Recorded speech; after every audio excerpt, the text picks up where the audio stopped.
What's up, everybody, and welcome to another episode of the Yours Truly podcast. I'm Christian Baxter, your host, and today I have Sam Tiedeman with me here in the Yours Truly virtual studio. This is Sam's second time here on Yours Truly. I interviewed him probably about a year ago.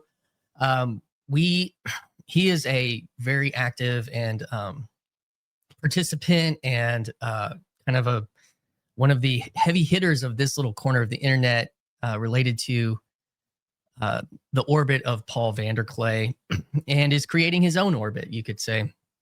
Sam has a channel called Transfigured. Sam's been, he has been on Trent Horn's podcast, a Catholic apologist, and he's had on people like John Vervaeke and other conversations on his channel. Sam is a biblical Unitarian, and to be quite honest, the first time I had him on, I was really nervous, even though we had kind of interacted in the digital space on some live streams. You know, there's a lot of history about the Trinity. It related the Christian story, and I don't know. But what I've found is just that the way things work and the way things are here in this little corner of the internet, I just kind of found over time a friend in Sam. Where the theological substrate stacks in our hierarchy of meaning and value, there's a friendship level. And I got to meet Sam in person at the Midwest Estuary just a few weeks ago, or a few months ago at this point, up in Chicago in his home territory. And I did a little mini interview on one of my vlogs there, one of the informal after parties that we had. And Sam was an integral player in getting Midwest Estuary off the ground from a logistic standpoint. Sam I reached out to him because he recently released a video about moral therapeutic deism.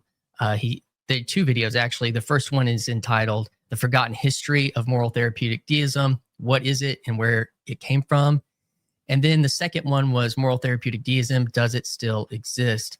And I was totally fascinated by these videos because I remember when I was a part-time youth pastor many years ago, I actually engaged that subject with my students at the time. And my wife tells me it was the best lesson I ever gave as a youth pastor. And it was probably one of the ones I was most interested in. It didn't feel like I'm not a natural teacher. And so it didn't feel like a classical teaching that way.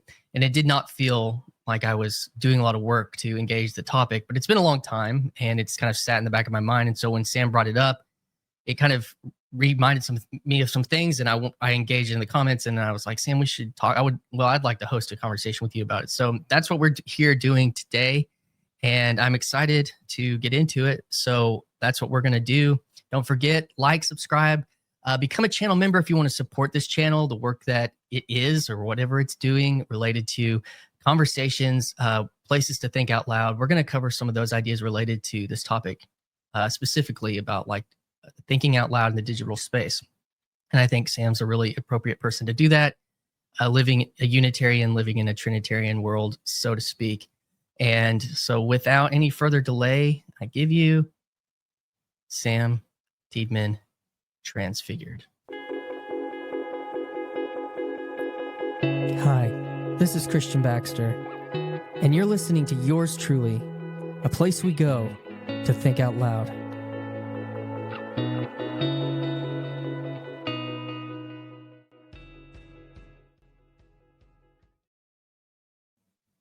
We're rolling. Sam, thank you for being here today. And like I said in the intro, wanting to kind of jump into these recent videos you released around moral therapeutic deism. Moralistic therapeutic deism. Okay, don't drop any of the syllables. It's a full tongue twister. Moralistic therapeutic deism. So I left a comment like, yeah, I remember teaching on this to a youth group I was leading back in 2012 or so, which was kind of when it was, you even mentioned this, I think, that there was, it kind of hit in the kind of Young Restless Reform. It kind of had a moment. It became a boogeyman kind of in the Young Restless Reform movement for a couple of years. Yeah. And that's honestly, it wasn't so much, I guess I did kind of feel it that way, but I remember the funniest one of the funniest memories about it was I used to do some itinerant traveling. I was at this little church in nowhere, Arkansas, with this traveling evangelist, kind of Southern Baptist guy, and he brought it into his sermon. But he was talking to like kids from like a population 500 town in nowhere, Arkansas, and I was kind of like, he did not explain it. He just kind of treated it like, and watch out for this thing. He didn't understand what it was, and for me, and we'll get into this, but before we do, go ahead and give like a little introduction to yourself, how you relate to this space of the internet, and how kind of we get to this conversation and all that kind of stuff. Sure. I'm Sam Tiedeman. I am a dad of 4 kids. I live in the suburbs of Chicago. I'm a data scientist for Google. And I've been like, what first drew me to TLC is I've for a long time, I've been a YouTube podcast information junkie, since way before even Jordan Peterson wave 1. And I love like philosophy, theology, history, those sorts of subjects. And I remember I was really into Kierkegaard at a certain period of time. Every good Christian needs to go through a Kierkegaard phase once, I would say. If you haven't gone through your Kierkegaard phase, you're missing out. I would recommend you read him. Or if you're ever despairing of anxiety and angst, that's also a good time to read Soren Kierkegaard. Some people think, like Bethel McGrew thinks, that Kierkegaard is a sign that someone's on the way out of the faith. I think he's a very helpful U-turn on your way out of the. But anyway, I searched Soren Kierkegaard lecture, I think, in the YouTube algorithm, and up popped a Jordan Peterson lecture. One of his personality lectures, I think, is like Kierkegaard and Nietzsche. And I'm like, well, I'm not really looking for the Nietzsche part, but I've already watched the 3 or 4 hits that come up first, so I'll click on this one. And I listened to it. I was like, that was the most engaging and exciting professor I've ever heard. Right. And I'd already been to college, and I think it might have been in grad school at the time. And so then I just started at the beginning of that course and watched all of it. And then he has maps of meaning and personality and transformations or something like that. Right. So I'm just like binging those things as my new interest. And right during that time, and these videos might have thousands of views at that time. Sure. And he makes a video about some Canadian provincial politics bill. I'm like, and the YouTube algorithm's trying to get me to watch that. I'm like, I don't care what this guy thinks about bills in Ontario. That's irrelevant to me. Turns out that was incorrect. But and then shortly after that, like he's just like, status rocket, burst, right? Yep. And then he does his Genesis lecture series. And I was like, that was just fire. It was just hitting something so hot at the time. And for me, I'd been sort of wrestling with questions of, say, evolution and science and religion and Genesis and how to understand the Bible and literal readings, allegorical readings, myth and, all that stuff. I felt like I kind of had some ideas in my head, but it was a very much a under construction part of my own thinking. And he was, I felt like, helping me make progress on that particular subject in ways that I hadn't ever before, really. I think that's what I loved about the Genesis lectures. And then I had this feeling like, where's the Christian world? Hello, Christian world. There's millions of people watching these things, allegedly. First of all, where is everybody?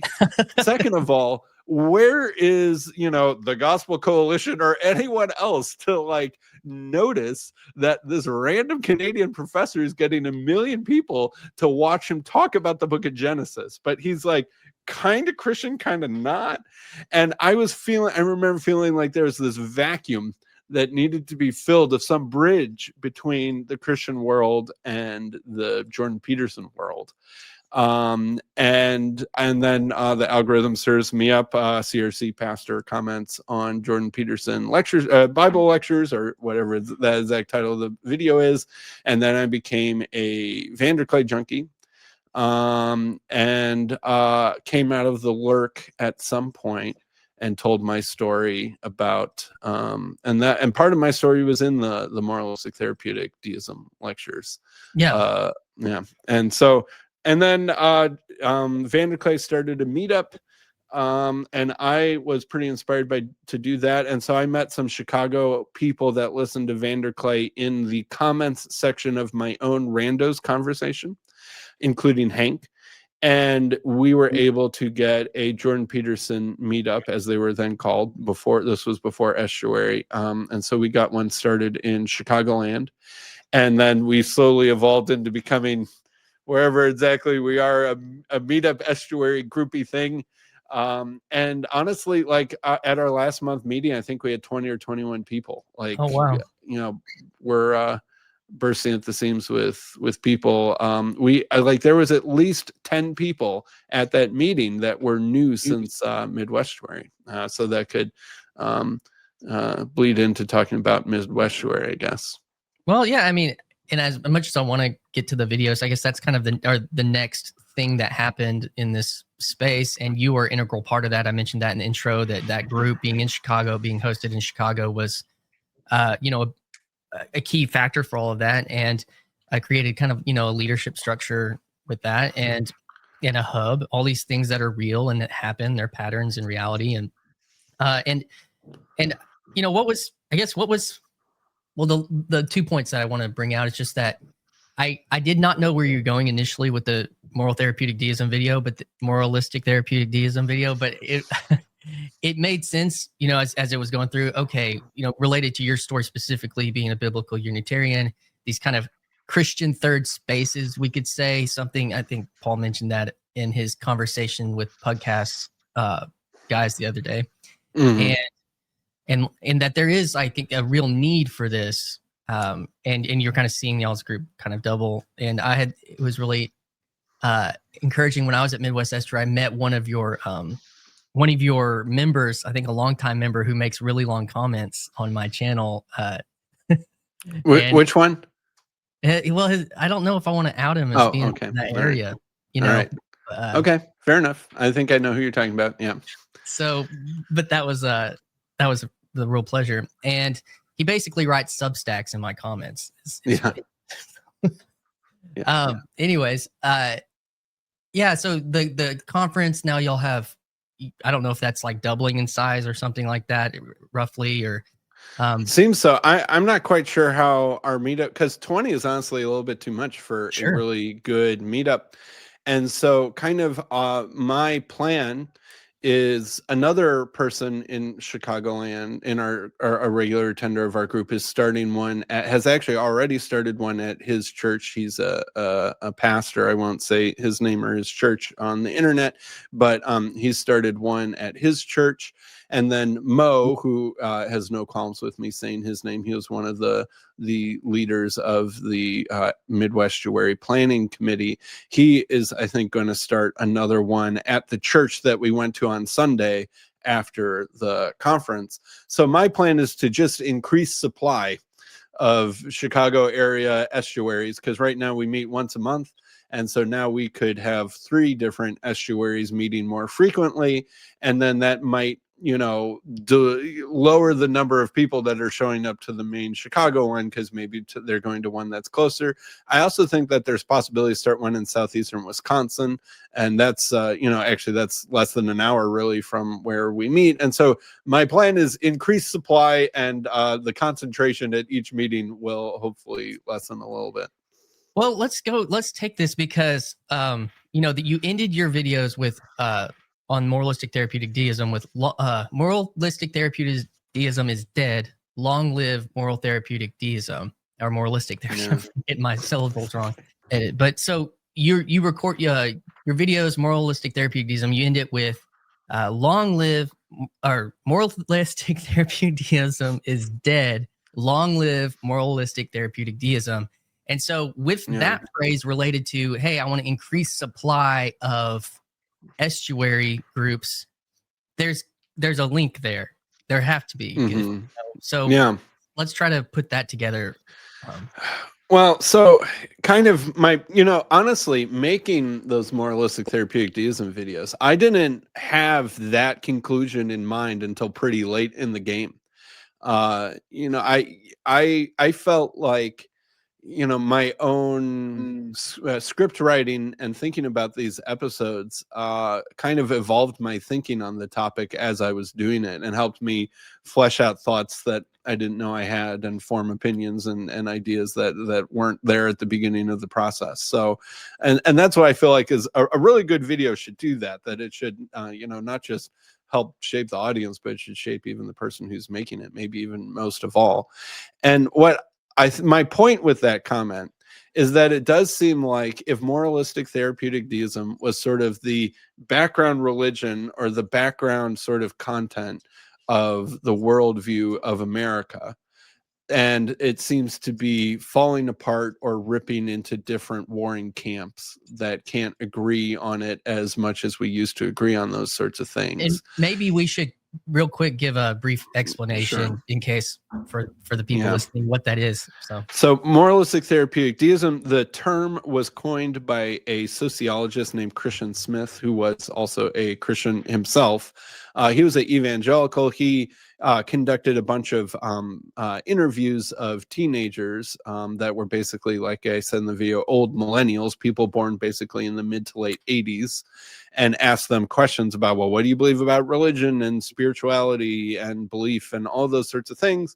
And he noticed that across denominations, across religious traditions, across different parts of America, everyone seemed to believe, so there was not everyone, but there was a very strong coherence around a certain set of answers and attitudes that kept popping up to suggest that there was some sort of like background shared common belief among many American teenagers. And the basic idea is that, there's a nice friendly God who made the world. He wants us to behave well and be nice to each other and be good people. But the truths of Christianity are basically the same truths that you can find in any religion that tells people to, be good neighbors and follow the golden rule and stuff like that. Good people go to heaven when they die. There's very little said about what happens to bad people when they die. And that God wants us to be happy and prosperous, and that you can go to God like he's sort of like a therapist or a butler who's there to help you out if you're in trouble, but you don't really need him other than that. And so my point in my videos was, it's not an accident that if you interview American teenagers, that's what you would find, or at least at that time.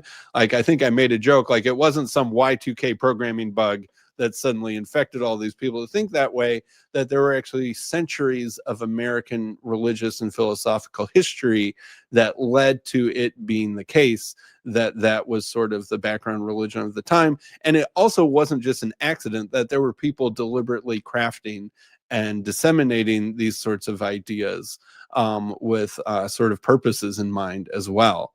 And that was kind of the main thrust of the video, is like, Christian Smith, he did, some good sociological work, but to me, he seemed a little bit surprisingly historically ignorant, as to be surprised to find that.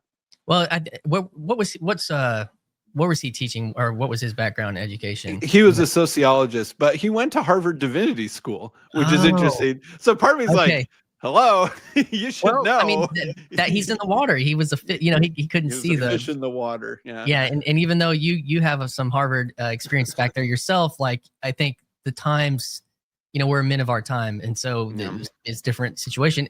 I wanted to give a little personal anecdote to my experience with that, because, I kind of grew up conservative, Southern Baptist, evangelical world, was thinking about these, soteriological questions, even in high school. I was, I would consider myself like, a thoughtful young man for my time, but like, I was in that demographic that you mentioned, even, born in 85, we're actually both in that kind of demographic. And then, I go and get an undergrad in biblical studies, and, at a Southern Baptist college institution. It wasn't just a Bible college, but, whatever. And I come out and I'm working part-time teaching, students. And it was actually Matt Chandler was teaching on this. I watched a YouTube Matt Chandler thing on it, and it was really, it clicked something in my mind. And there's kind of two parts to the point. And I think you probably picked up on it when I was making those comments on your video, but I was kind of like, what does this have to do with Jesus? That was, when I said, at least within, and I found myself that as I was reflecting and making a lesson on that, I was realizing and I think I was so struck because I realized I was teaching moral therapeutic deism. Like that's what I was, I was trying to use scripture to teach moral therapeutic. That was my instinct. That was for teenagers. Like, yeah. And so it shot me into the kind of gospel centered mindset of the time, because I was like, I don't see this explicit in what I'm even doing with a Christian education and on staff at a church that claims this. And another thing that it did for me was it really clarified something that I thought was important. At least it set me into understanding a little bit of, I couldn't have articulated it at the time, why confessions can be helpful. Shout out to Luke Thompson. I don't know even for yourself, but I understand the purpose of confessions. Like, we can bring this up later. I think one of the things that causes Unitarianism to unravel is its lack of doctrinal boundaries. But so that to me was and that way that was encapsulated for me was marrying a woman who was raised Lutheran, and her experience with like even really just the simplicity of something like the Apostles' Creed, that as a Southern Baptist, I couldn't, it seemed too, I needed something more mimetic. I think, and not something so mimetic as MTD, but something like you said, that had some form and structure. So that was where kind of my experience of that, and then teaching that, what that did for me. And, it set me on a little different path related to that. So, go ahead. One topic that I did not get to deal with enough, like you might think that in 2.5 hours or 2.5+ hours, I would be able to say everything that I wanted to say, but I didn't, because one thread of the American religious story that I really didn't talk about very much is evangelical Christianity. Right. And evangelical Christianity is also a very much an American folk religion, you could say, and is very much a background religion for a lot of people, but it is related to, interconnected with, and similar to, but also distinct from moralistic therapeutic deism. And I think that really the big difference, and like I have a lot of sympathy for this point of view, is that the thing that moralistic therapeutic deism doesn't really do is preach the gospel. And there isn't really, Jesus is a friendly, good example, really, for the most part, in moralistic therapeutic deism. You can maybe have more than that in your moralistic therapeutic deism if you want, but the standard moralistic therapeutic deism is like Jesus is, perhaps a great or the greatest, perfect, wise teacher example. But there isn't much emphasis on atonement or him dying for your sins, or repentance, or grace, or a works grace distinction. And I think that one of the ways that evangelicalism has pretty much always maintained its distinction from moralistic therapeutic deism is an emphasis on grace and atonement and the crucifixion. And that evangelicalism always feels that moralistic therapeutic deism, or sort of standard background religious assumptions, are going to emphasize too much your good works, or this idea that you go to heaven because you're a good person, when you go to heaven not because you're a good person, but because Jesus was the perfect sacrifice for your sins, and that by believing that, then that righteousness is put on yourself.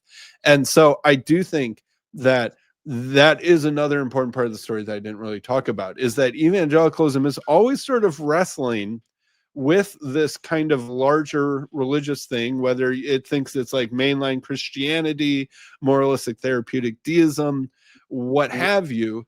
And it's trying to assert a stronger place for itself and a stronger emphasis on what makes it distinct from that. Yeah, I definitely, one of the things that this brought to mind as I was listening through the videos was, I don't know if you caught, it was probably about a year ago, I went back and listened to Paul talk to Wokel Distance. Paul Vanderklay talked to Wokel Distance about a analytic philosopher. I think his name was Searle.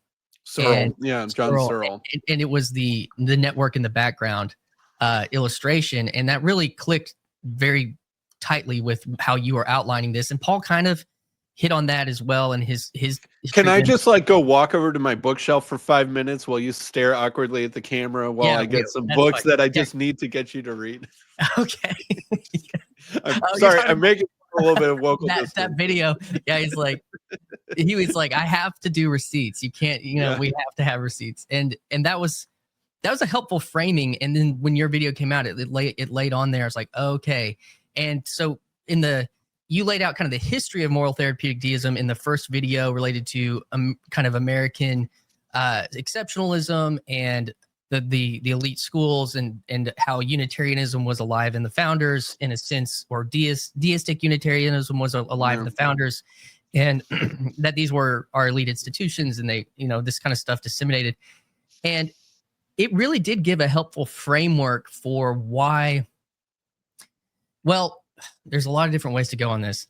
There's so many things, but that was the network. And then you encapsulated that the arena changed, and when the kind of the progressive or the democratic, or I don't know the right word, but the elite, the major elite institution that was kind of holding the custodians is what I call them. Of the fishbowl of American reality, decided that they were no longer going to just, stand on the edge and watch, but jump in circa, the last 10, 15 years politically, and however we want to call, all the critical theory or postmodern neo-Marxism, or, and why they became players in the arena instead of allowing that to kind of be the fishbowl in which they exist. And you talk about an experience at Cornell where that happened, and then in your own experience of being a Unitarian and an evangelical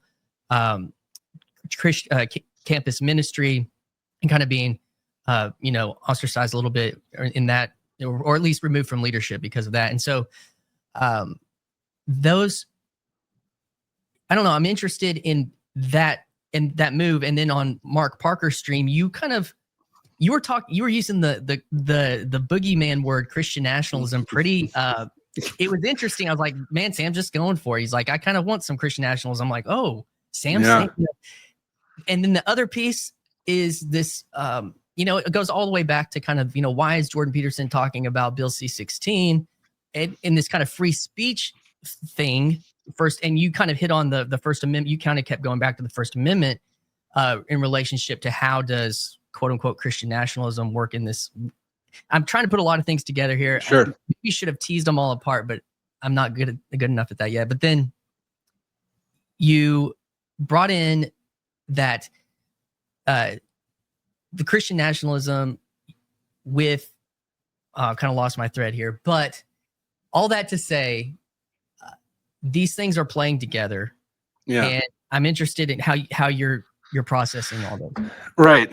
And I mean, kind of my proposal for the future, I can get why I'll circle back to why this is my proposal, is that I think it's time for evangelicalism to step up and play a stronger role in the background religious custodianism than it has really almost ever had the opportunity to do so.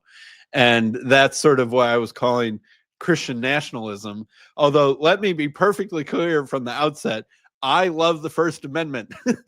I am the First Amendment's biggest fan. And so that I do not, what I mean by Christian nationalism, and this is like, honestly, I had never used that word to describe what I thought should happen before making these videos. Right. And as I was making these videos, I'm like, man, what I think most people really want and mean by the phrase Christian nationalism is they want sort of the background cultural assumptions and markers and behaviors of our country to feel slightly more Christian again than they currently do. And they can remember times even not that long ago when it felt that way. I don't think they want laws telling everyone to be Christian or laws that are violating other people's religious freedoms or things like that. I know maybe Doug Wilson types have more, actual legislative, legal, military, other sorts of ideas of how this would work. But what I am thinking and saying is that we need to turn up the dial of the Christian specificity in the background religion again. And that this shouldn't be too crazy, because in many ways, I'm just saying we've done this before. It used to be like this in the past. Obviously, we can't just go backwards. That's not how time works. But we can do things in the future that are reminiscent of things that were in the past and that worked better in the past than what's working right now. Well, my angle on it, I mentioned it when we were kind of framing the conversation. I put out a little video that was a clip from a conversation I had with the Myers on there about kind of the evangelical worship service of Charlie Kirk's memorial. Yes.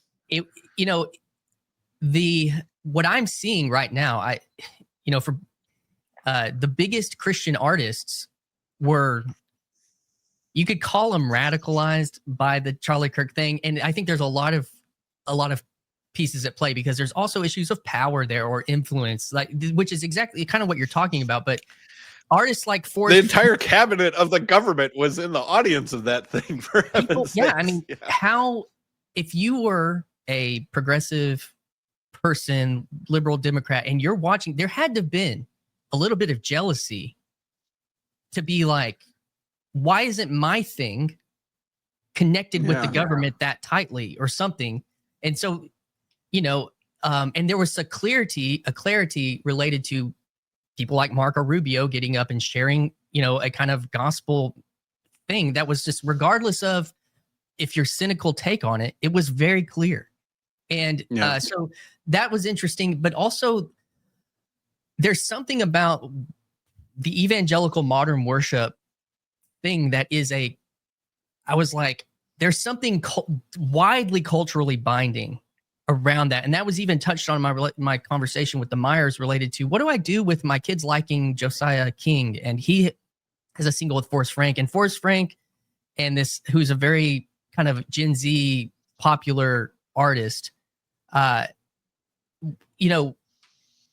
is on the Billboard charts. Brandon Lake is doing big things. And they have, there's another guy named Cody, he wrote a song called Reckless Love. I can't remember his last name.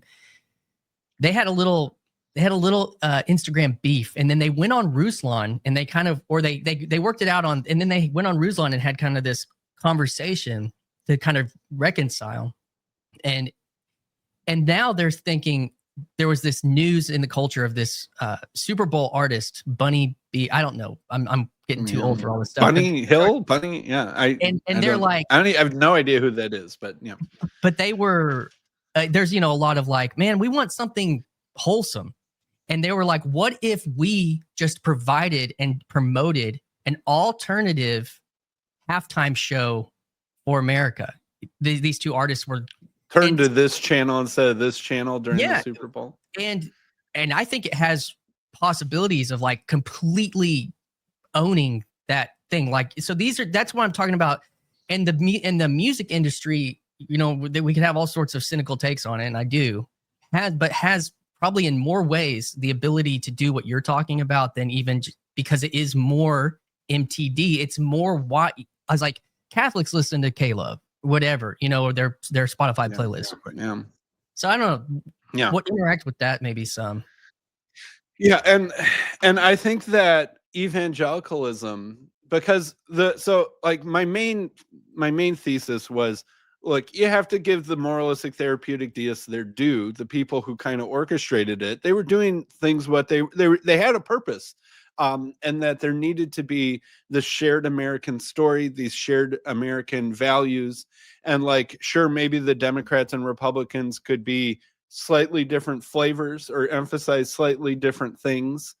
And then they could compete with each other for that, but there needed to still be something that held that into a bigger structure that the Republicans and Democrats were together in.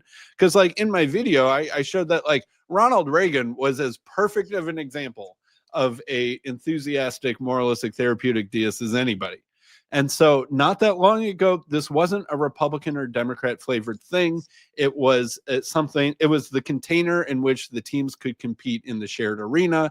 Like I compared them to the MLB commissioners, who aren't a particular baseball team, but their job is to make sure that the teams have fair play and that baseball is an exciting sport to watch and that it's an exciting sport to play. And so their job is different. They're not trying to win the Super Bowl. They're not trying to win the World Series. They're trying to get you to watch the World Series. Or you could say the NFL commissioners, their job isn't to pick which team wins. Their goal is to get you to watch that and the commercials and the halftime show, etc. And actually, honestly, the Super Bowl is actually a very good example because that's sort of like an American religious celebration, honestly. And it's one, like if you go back, shared experiences that most people participate in, and there's a deep cultural liturgy. Go ahead. Yeah, and it's not yet viewed quite as partisan, right? Sometimes like that, maybe there's end racism written in the Super Bowl or in the end zone or on their jerseys or their helmets or something. People are like, that's wokeness trying to creep its way into the our liturgy over here. But then, it's not yet seen as partisan. And, like in ancient Rome, they had the hippodrome, they had horse races that were a huge, like everyone in Rome would go watch these sporting events and it was a religious thing and animals got sacrificed and prayers were said all to the, glory of Rome and the emperors and stuff like that. So if they saw the Super Bowl, they would know exactly what it is. But yet there is something a little bit unique and delicate about America and the First Amendment and not officially establishing a religion. And that's part of the weird, delicate dance that's going on with moralistic therapeutic deism, is that we can't officially establish a religion because our Constitution says not to, but yet we still need something religion-like to hold everybody together. And so the Super Bowl needs to be something that is inspiring and that many, like as large of a chunk of America as possible, can feel comfortable watching, regardless of their individual religious, affiliation or lack of affiliation. But it still needs to do some of that unifying, that clarifying, that directing that a religion does. And so that's what I think is kind of what makes moralistic therapeutic deism different than other civilizations or empires or countries that have had a more explicit connection between religion, government, and country and identity, is that we're trying to do this weird dance where we still need something that does that, but that doesn't violate the Constitution. And I think that some people think that therefore Christianity just can't be at that level at all, right? It needs to be completely secular. But when you watch the Super Bowl, there's a lot of mentions of God, right? They'll probably sing God Bless America. Right. There'll probably maybe even be some prayers for, I don't know, deceased veterans or, like a couple things like that. Like God is mentioned, but perhaps Jesus is not mentioned. And that's part of the thing that you are noticing. Right, that Jesus doesn't seem very particularly mentioned in moralistic therapeutic deism, because that gets tricky, because then how do Jews, Muslims, or other religions, a vague God can not offend, say, a Jewish person in the way that something more explicitly Christian might put them in an awkward spot. And so that is, I think, the delicate, weird dance. Go ahead. There's two things related to the Constitution, the free speech. And I guess not a national religion is some, one of the Charlie Kirk clips, people can have all sorts of, we could go back and retcon or try to find the real truth about the founding fathers' faith or the original colonies. And they had their constitutions allowed for like actually signing off on specific confessions and statements of faith and allegiance to Christ. And so even though there was this built-in pluralism innate to the Constitution, the background of the network was explicit, I guess. And to a degree, that is what, like we've talked about, held these things together. And you hear very modern, postmodern progressives be like, America has always been just like, there's just like this idea of pluralist. So, it's like an equalizing or totalizing pluralism that just wasn't statistically ever the case. And so wanting to be here, wanting to come here, there has to be, I guess, I would think there would need to be some kind of acknowledgement that is what this is built on in a degree. And you said something in your Mark Parker stream about, I can't remember how you stated it, but it was like, someone needs to grow or someone needs to make something more based. I can't remember. You said use based, like, I had it probably written down here. I think was I describing Barack Obama's 2008 campaign as based by modern standards? You said something like that. And, yeah. And I was listening to, someone that's deemed probably more intensely nationalistic, Aaron McIntyre, who's got kind of affiliation with the Lindberghs, the Blaze, and he was talking about the word Constitution. And he was in his conversation with Benjamin Boyce recently. It was fairly soon after the Charlie Kirk assassination, and he was saying we don't just need to look at the Constitution; we need to have a strong Constitution, like that kind of phraseology of like having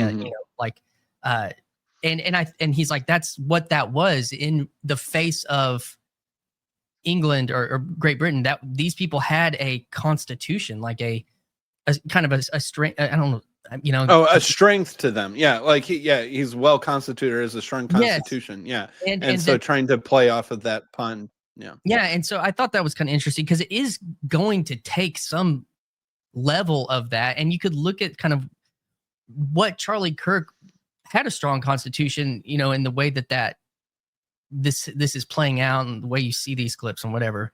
And then you see that in his memorial service, there kind of just a little bit more explicit, connection to faith and belief, or a lot, I guess you could say. And so like you were saying, for evangelicalism to kind of ascend something and provide something, there does have to be a little bit more explicit to push back against something that doesn't want any explicit God, or, maybe that's kind of the key, is like, well, we don't even want God. We just want secularism. And then you brought in the Tim Keller clip about the modern secular procedural versus programmatic secularism. Yes. Yeah. Okay. Yeah. Talk about that a little bit. Well, and so I think that we need to remember that our country really only operates because there's a lot of people choosing to do the right thing instead of the wrong thing. And that faithfulness to the Constitution, say you're a judge or a politician or some mid-level bureaucrat at some three-letter agency, part of what will keep you doing the right thing instead of the wrong thing, I'll just be vague about what's right and wrong, but I'll just assume that for the moment, is faith, right? A faithfulness to the sense of what you're supposed to do. And a lot of that is faith in the Constitution. And so having the Constitution have more of a constitution requires that kind of voluntary cooperation and even sort of eager, willing, and joyful embrace of that responsibility and duty of the people who have powers given to it by the government to act accordingly. And I think that that's one of the things that moralistic therapeutic deism is supposed to do, is it's supposed to kind of give a little bit of that religious motivation and oomph in that direction. And that's why I think sort of the move towards globalism is a little bit scary, or the move towards, viewing America as evil, or the Constitution as fundamentally an obstacle towards whatever progress we imagine happening, is it's going to weaken the faith in the people who are thinking that towards doing the right thing. And I think that we should not take for granted how much we just rely upon individual people making decisions that sort of assume and require something like faith in the country to do for the government and all sorts of things to operate at all sorts of different levels. It's interesting. The thing that I'm thinking about is how, because you're talking about moral formation and that, blank slate theory versus, something inherent, but how do you cultivate a people like that? And if we think we can, like, you can get rid of this kind of goes into the cut flower Tom Holland analogy. If you get rid of this identity, this history, this moral formation, are you still what America was when it was founded? Are you still Western civilization? Are you still, for the sake of something so broad and so vague that we could like one global reality?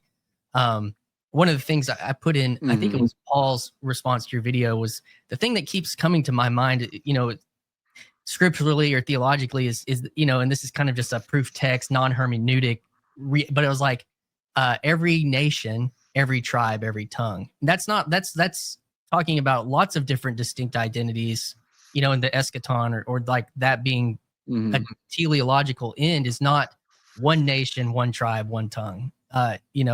So I don't know if that plays into what you're talking about. But there's also another piece I wanted to hit on.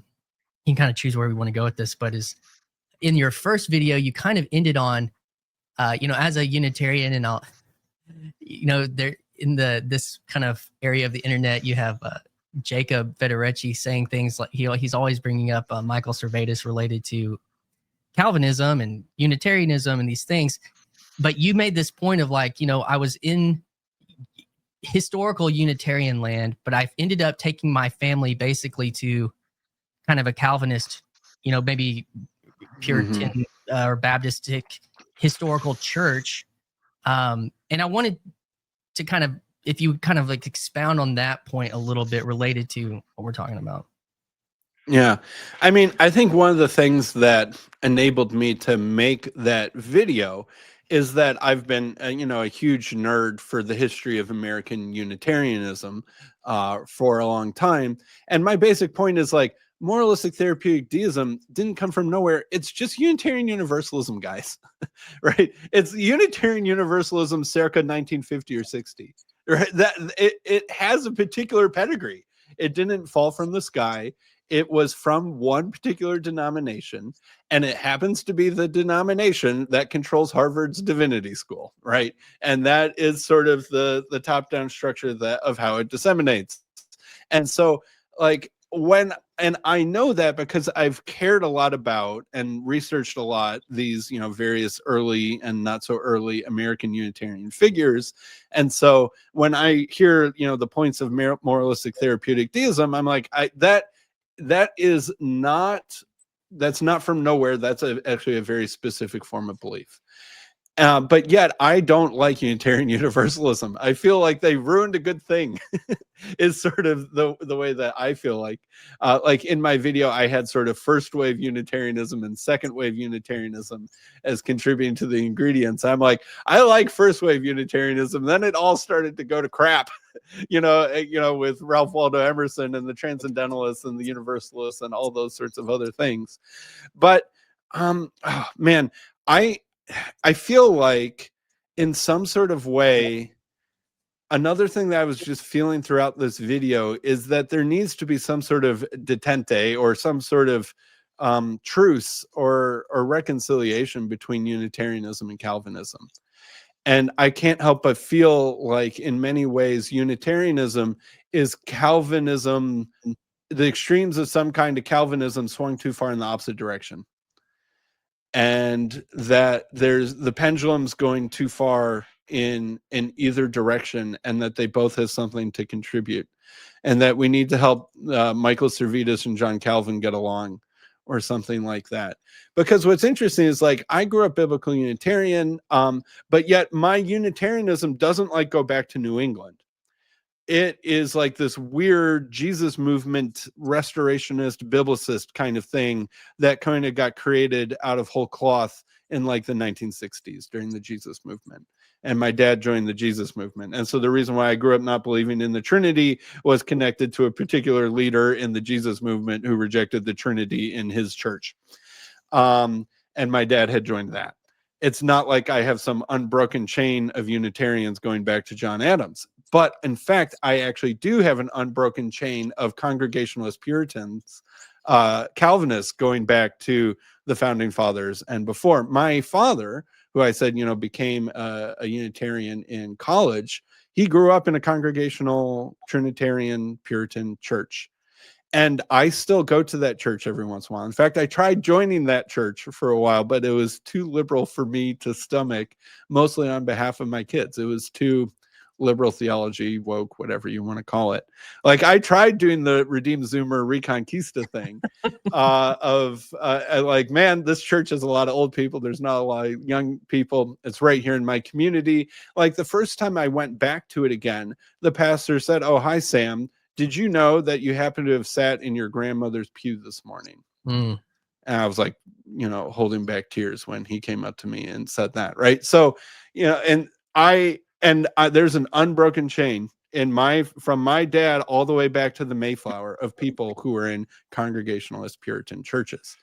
And so that's a big part of my story. And I don't, like, I'm not a Calvinist, and I have my disagreements with Calvinism, but I don't spend a lot of time bashing Calvinism on my channel or in other opportunities I might have to do so, because I feel like that would be dishonoring my father and mother or something like that, and my ancestors.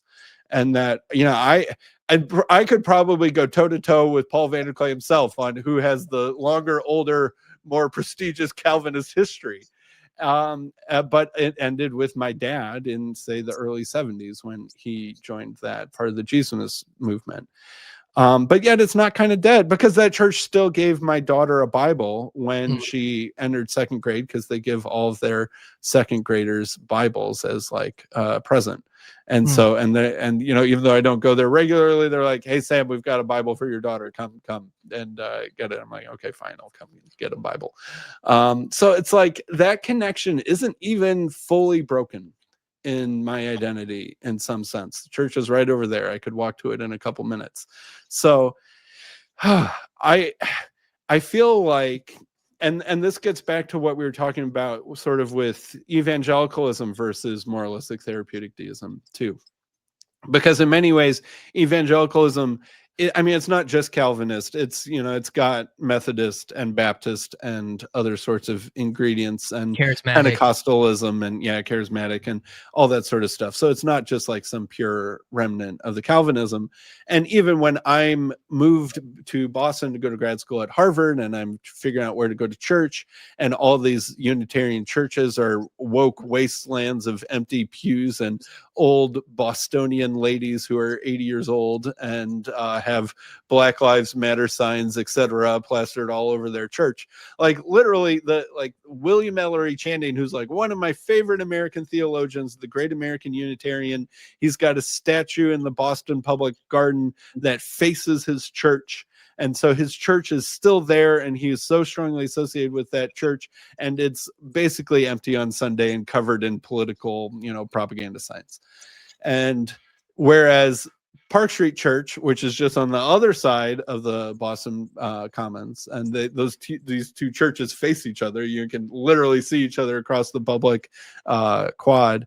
They were built in counter reaction to the Unitarians.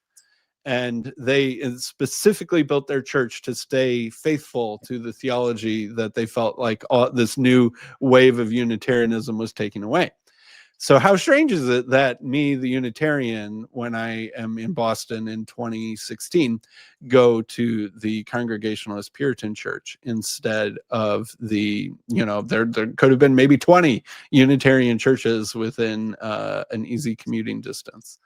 And so I do think that there was something that Unitarianism got wrong, and something that allowed it to go wrong.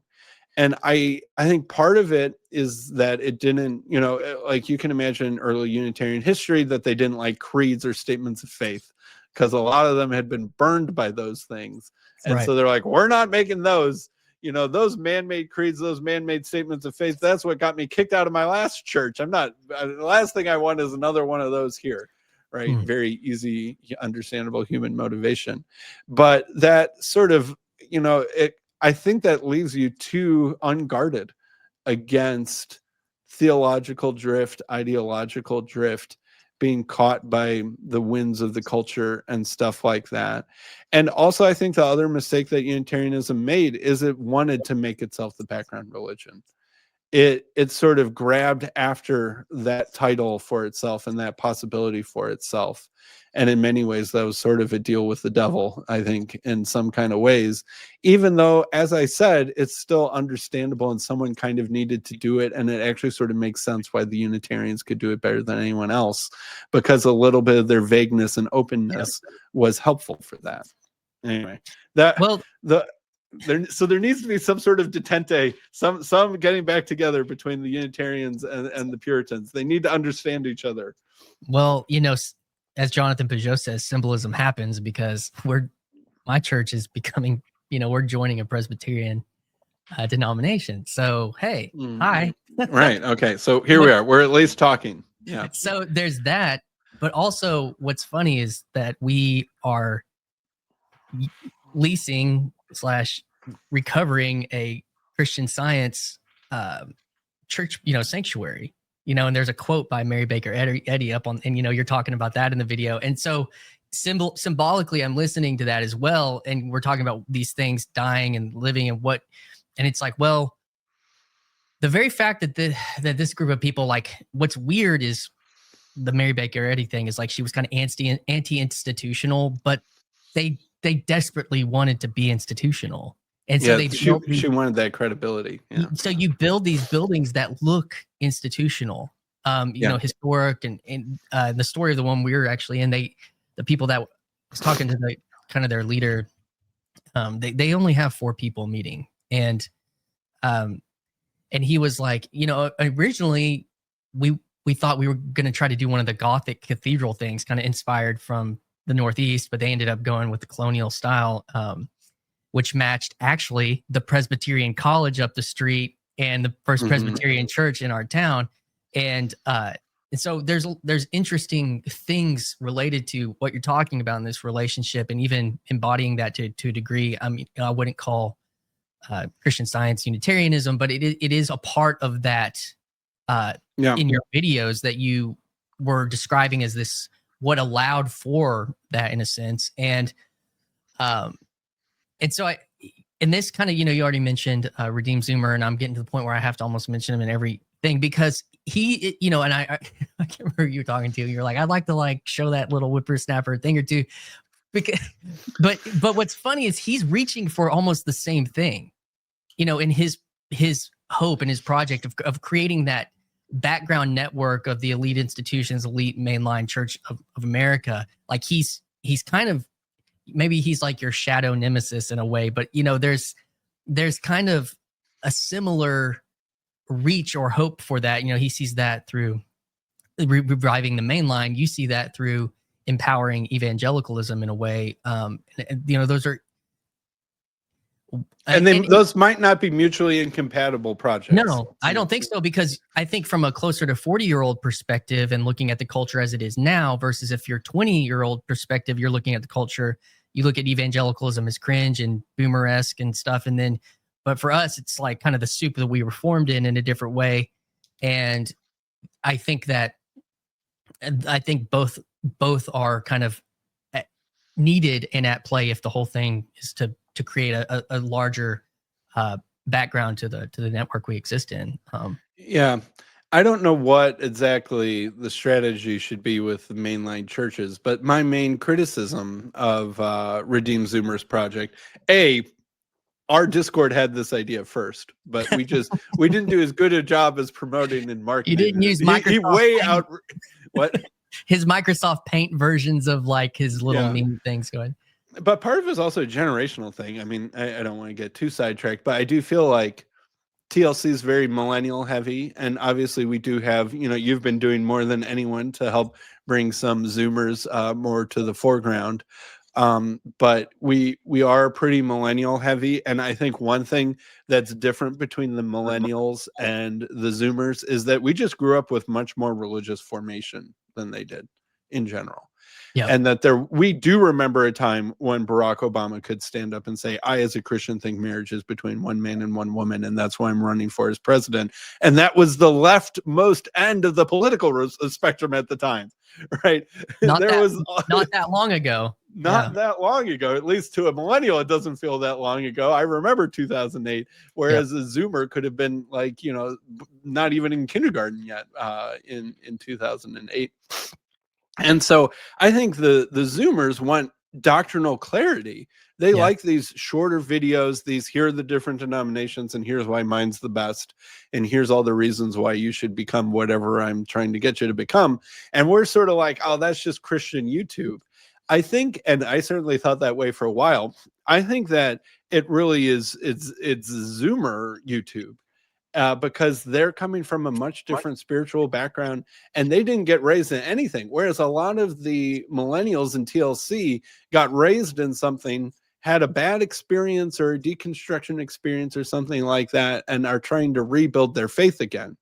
But we knew all the different denominations. We knew why we believed what we believed. We got raised in a particular type of thing. And so we got a little bit turned off when anyone's trying to promote, their one true church and why you should be that one true church. Whereas the Zoomers need that, I think. Well, and I think we've been too condescending towards that need and that impulse.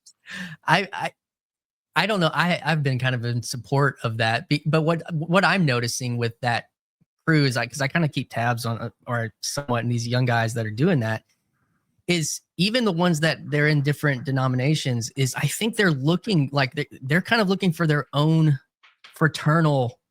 They're okay to kind of wrestle and then be like behind off YouTube we're kind of getting beers together, and I think that that's actually okay. Like and actually a kind of a health that kind of is its own version of what we're talking about is like, we can argue the distinctives at the end of the day, but like when Vodi Bakum dies, I used to watch his videos when I was 14, or when like these kind of things. It kind of breaks that, that confessional battle. It brings it back down to something a little bit more universal in their faith. And I think it's been interesting to watch, at least, and to see that take place. And that's why I feel like it is connected to what you've been going on. But the other part is this that I wanted to ask you about was this kind of the free speech aspect of this, because it's not that long ago. The internet felt at least a lot more scary to say what you really thought. And you went kind of you kind of expressed that in Mark Parker's stream related to being a Google data scientist that was involved with, a certain pandemic that, and I was a nurse during that time. Like I for sure couldn't have worked if I didn't, make a certain choice. And not that I was like so up in arms in it at the time, but just those principles. And one of the things that's come back around, I watched a lot of Tim Pool at that time from Tim Cass, and he was kind of this independent reporter. But he went on Joe Rogan like in, I don't know, 18 or 19, and he went head to head with Twitter's, founder, Jack Dorsey, and their kind of HR, their rule person, Vijaya something or another, and it was. And I want to bring this back to that stream because you kind of the Mark Parker stream, you kind of furthered along the conversation. I would encourage people, I'll link it in the description, to go watch that video, because this was the part that kind of came out to me, was that it wasn't so long ago it felt difficult to say these things publicly. And so that's quote unquote, that is the vibe shift. But when I was enculturated looking at that conversation with Tim Pool and on Joe Rogan and Jack Dorsey, and then watching the Hunter Biden laptop get like completely nixed on Twitter, like in real time, and all this stuff, and being told over and over again that no, this is a fair playing field. This is where we believe in free speech. This is everything's okay. And it's just this the gaslighting was up to here. And you made this statement, something along the lines of like, I would rather, I got so many quotes here. Let's see.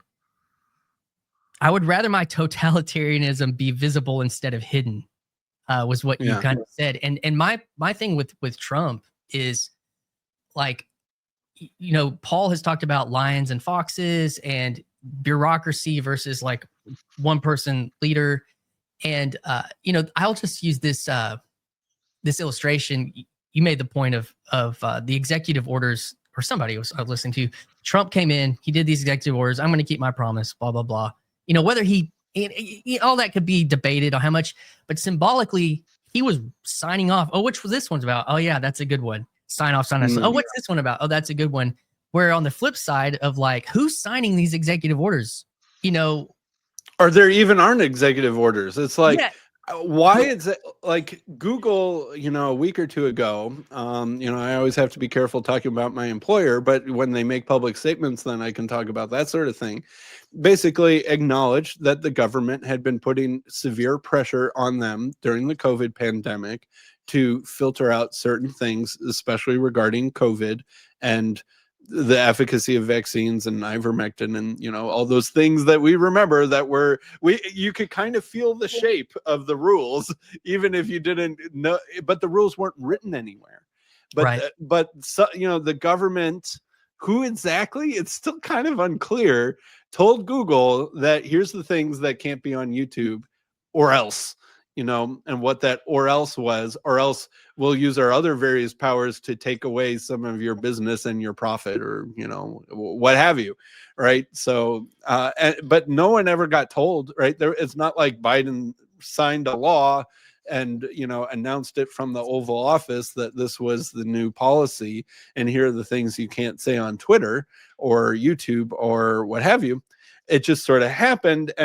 But many of the people were noticing, right, that there was this oppressive structure somewhere. And if you would notice, if you fell foul of it, and so you were trying to figure, it's like there were lines on the field, but they were invisible, and you only noticed them when the referee blows his whistle. And so enough people stumbling around the field noticing when not the referee blows his whistle, you kind of figure it out. That was a scary and weird thing. And so like I said, you know, I wish that Trump had handled, say, the Jimmy Fallon situation a little differently, right? Jimmy Kimmel, right? Whatever. One of the late night Jimmys. And that I felt like they sort of, you know, you don't copy the tactics of your enemy. But my point of that also relates to the larger thing of that. My part of the conclusion at the end of the second video was that we seem to, moralistic therapeutic deism had an arena, and that it was the arena that contained the agents. But then the arena started to be tempted to be an agent or to tip the scales in favor of certain things. And that YouTube stuff is another example of that kind of temptation to meddle in the arena secretly. But that it seems like we now kind of have two arenas, and that the shared arena is dicey at the moment and kind of being held on by momentum. And like I said, you know, individuals having faith in the goodness of what they were called to do. And that I think I can imagine a couple resolutions to this. Some are terrifying, but the good ones are, I mean, one can maybe imagine that things just sort of chill out and tone down, and that it doesn't feel like either side really won. But after enough partisan fighting, we kind of feel like that neither of us accomplished what we wanted to out of that. Let's just, you know, without there ever being a time where, you know, Nancy Pelosi and Donald Trump shake hands and agree to stop doing something or what have you, it just sort of kind of chills back into a more, I don't know, less contentious, less partisan feeling, just kind of, I don't know, by momentum or something like that. That's a very imaginable situation. It could be worse. That's not a bad outcome to this era of super partisanship, is that both teams sort of just kind of slowly start acting like they're playing in the same arena again. And there's never a moment where it feels like peace happened, but it's just slowly moves in that direction. But the other option that I gave is that one team realizes that the goal is not to be the team that wins, but to be the arena that is more compelling to play in. And then you help create the new norms of the new arena, and you have to embody them in the way that both you are doing politics and the invitation you're giving to the other side. The challenge of doing that is that you need to the temptation would be is that you need to limit your own side's team in the arena that you're inviting people to play in. And so basically, if the Christian nationalist arena is to win over people, it needs to treat the Republican Party not as a favorite team, but as it would treat the other team as it comes to join to play in this arena. And that's going to be it. I'm not quite sure how you do that, but you need to treat the other team the way that you wish that they were treating you. Someone once said that was a good model of how to behave yourself, and that you need to offer both, I think, forgiveness to the other side and repentance for your own side for the things that you did wrong. Go ahead. That would be something like being a Christian nation. Yeah. And that's it. And that's what I'm saying. That's the Christian nationalism that Sam is supporting, is that you lean into Christianity's both forgiveness and repentance. And that I think that Erica Kirk was such a good example of how I would imagine this working. And not I am inspired by her example to even imagine this sort of scenario. I should give her credit. That when she's talking about that man who killed her husband, and she points out that he's exactly the sort of person that her husband had been trying to help. Yeah. And that he is not the enemy. He was the target demographic, right, of the mission that Charlie Kirk had. And then stands up and forgives him, which was, it's like at some level we kind of, expect that that's what's supposed to happen, but it should never be underestimated how difficult it is to actually be the person doing that. And I think that that's what needs to happen, is that Christianity needs to show that it has the path forward with forgiveness and repentance, which are core elements of the Christian tradition, and that this is the path forward. But you need to invite the other end of the political spectrum in as a welcomed guest and invite them to play too. And I guess the thing that I'm pointing back to is it felt like there wasn't actually an opportunity to talk of this old ideal of a Christian nation. That was what it kind of felt like. You couldn't even begin. That conversation was being taken away. Yeah. And when Elon Musk buys X, it did two things. It kind of did create two sides. It kind of broke the, now a lot of people just blue sky and Instagram threads, and then, there's Twitter and whatever. But that is, you're kind of pointing out, is there a shared space? Is there a shared commons to discuss these things? One of the interesting things I saw is that Forrest Frank and Chris Tomlin both made personal tweets after the Charlie Kirk Memorial. Usually, I think their Twitter, I went and looked, it's just marketing. Yeah, here's my concert dates for my tour. And they actually are looking like, oh, I should be talking on Twitter, which I think was a move, whether it's conscious or subconscious.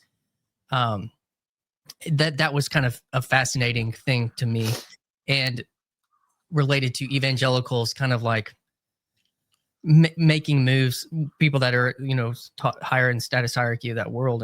And it was a very, a key point, quote, everyone's talking about turning, it was, to put the symbolism there. It feels like it has the potential to be a turning point. And the other piece is, like, to your point about invitation and a more, I don't know, fair, if that's the right word, outcome. So what I was thinking when you were saying this is, this is what people, if the Democrats were smart, they'd do. But it seems like they would actually lean into an explicit Christianity instead of, and maybe even a personal Christianity, as opposed to, and that would create the fair playing field. And then, but then you would have to be acknowledging that this is your substrate that you're playing on. If they do that, but I think that has kind of been the point. Like the most difficult thing for them in general is, well, we can say Christian things without it being Christian.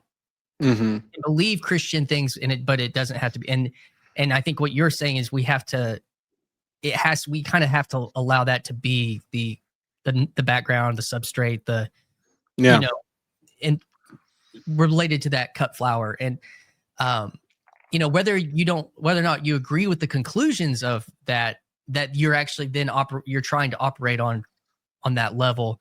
But it seems like at the top of progressive, they've kind of jettisoned that as even being a possibility for the time being, as opposed to, say, Barack Obama in 2008, which Right. I can't remember if it was the point somebody made or I thought about it after listening to it, but I heard somebody say that Charlie Kirk basically had the same politics as Bill Clinton, but he didn't really have that much different politics of Barack Obama. That was the point I'm the Zoomer stream.